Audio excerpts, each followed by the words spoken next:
In ka badan 200 oo geed ayay ciidanka PSF ku wareejiyeen maamulka degmada Buraan ee gobolka Highland. Dhirtan ayaa mid PSF ay ugu talagashay in lagu beero wadooyinka iyo goobaha muhiimka ah ee degmada Buraan. Dhirtu waxay ka qayb qaadataa bilicda iyo quruxda deegaanka. Maamulka degmada Buraan oo dhirtan lagu wareejiyay ayaa ka warramay qaabka ay deegaanka uga faa'iideyn doonaan dhirtan ay ka heleen ciidanka PSF. Bismillahir Rahmaanir Rahiim. Maanta waxaan ku sugannahay xarunta beerista dhirta ee ciidanka PSF.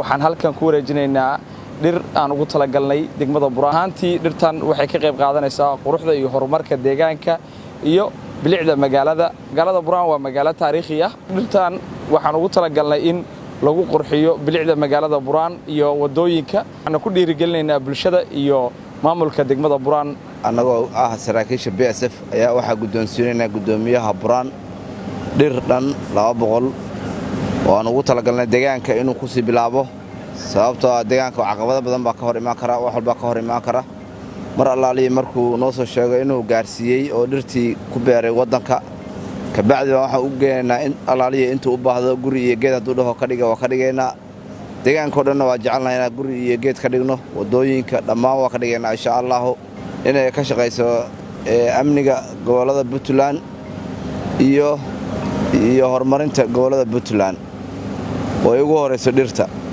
iyo wax qabadka abaaraha labadaba insha Allah guul baa wax walba ka gaarayna anuu mahadcelinahay runtii saraakiisha ciidanka PSF oo aan dhihi karo waa halbowlaha amniga horumarinta bilicda magaalooyinka intaba iyo waxyaabo far badan oo kaleeto way bulshada ka caawiyaan sida abaaraha iyo wixii la mid ah aad baan ugu mahadcelinaynaa runtii waana fursad wanaagsan waxaan insha Allah u ballan qaadaynaa inaan ka faa'iideysano oo jaaniskaas maanta aan helay aan uga faa'iideyno magaalooyinkii aan ka nabi iyo inta hoos tagta degmooyinka aad iyo aadna waa u mahadsanyihiin insha Allah taala runtii waxay hayaan shaqooyin fara badan marka insha Allah taala aad baan u mahadsantihiin waxaan idinka ballan qaadaynaa inaan fursada dayicin wixii kale aad noo ballan qaadeen xilligeeda insha Allah ina gaarsiiyo